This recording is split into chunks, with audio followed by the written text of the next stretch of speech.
حدثنا محمد بن المثنى قال حدثنا عبد الوهاب الثقفي قال حدثنا أيوب عن أبي قلأبة عن أنس عن النبي صلى الله عليه وسلم قال: 3 من كن فيه وجد حلاوة الإيمان أن يكون الله ورسوله أحب إليه مما سواهما، وأن يحب المرء لا يحبه إلا ولله، وأن يكره أن يعود في الكفر كما يكره أن يقذف في النار।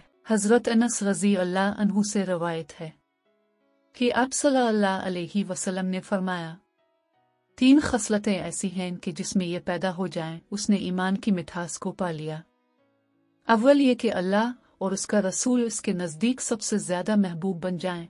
दूसरे ये कि वो किसी इंसान से महज अल्लाह की रज़ा के लिए मोहब्बत रखी।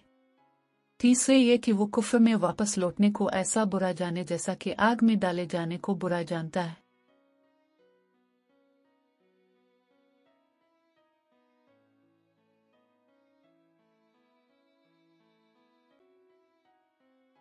حدثنا أبو الوليد قال حدثنا شعبة قال أخبرني عبد الله بن جبر قال سمعت أنسا عن النبي صلى الله عليه وسلم قال: آية الإيمان حب الأنصار وآية النفاق بغض الأنصار। हमसे इस हदीस को अबूल वलीद ने बयान किया, उनसे शोबा ने, उन्हें अब्दुल्ला बिन जबीर ने खबर दी। वो कहते हैं कि हमने अनस बिन मालिक रज़ी अल्लाह अन्हु से इसको सुना।